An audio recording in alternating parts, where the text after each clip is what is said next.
an idea of what they wanted, but my idea was more people the better. Now we kind of focus more on image, so the better looking the people, the better. It doesn't matter how many people you bring, as long as everybody's good looking. So it's basically quality over quantity. Well, that's how we do it, yeah. That's how I do it. So it's you or the club? The club asks you to do it, or do you do it because you want to look good?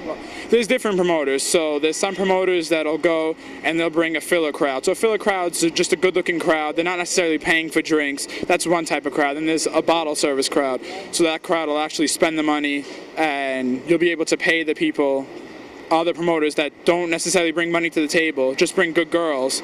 You'll be able to pay them from bottle service promoters. Some nights and clubs are model nights, so unless you're a model or a really cool, just tipster person and whatnot, you don't get inside. But generally, a group of guys on any night is not a good thing to do. I mean, to get the crowd, you basically have to, again, manage your crowd. So I try to avoid the situations where I can tell people, oh, you can't come in, your friend's too short, your friend's too big, your friend's not dressed well. So in most cases, I know who's going to come out, and if I don't, I mean, I'll kind of say it in a nice way. Usually now, doorman, I'm becoming less rude, and they'll basically put it on the promoters to tell your friends that you can't come in and how the night is. And there's a lot of places where, I mean, even if you're a regular, you just can't get in always. And I mean, if you have the right product and create such a demand, it's not really a big deal. So maybe you can't get in one night, come back the next night and try it out. As long as the club is good, you're going to want to come back. Okay. So when I started promoting, it was weird. It was more like, hey, bring a certain amount of people, get paid.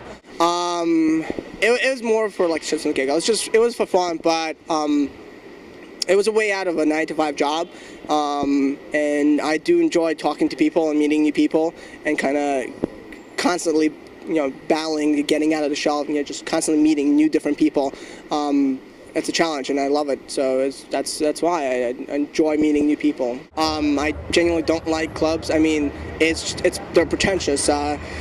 You have to walk in a dozen women and a few guys, and you can't really get like a good feel for the people because all you have to do is get as many women and as little guys as possible through the door. If I wanted to come out, say, with 3 guys, or the ratio was more guys than girls, what would you tell me as a promoter? What I would have to do is somehow discourage you from coming out, or somehow encourage you to get a bottle, because clubs care about money, and as long as the group of guys are spending money, they'll let you inside. I heard about it because it's my birthday and my best friend knows a promoter, and the promoter told her about it. And is this promoter here right now? Yeah, where's the promoter? Mike Clemente. Oh, Mike Clemente. Oh, wow. So you got a huge crowd, right? Yes, we have like 25 people. So you earn respect with the club. So the more respect you have as a promoter, the faster your guest list friends get inside. So your guest list is only as good as the promoter's name and it's his reputation.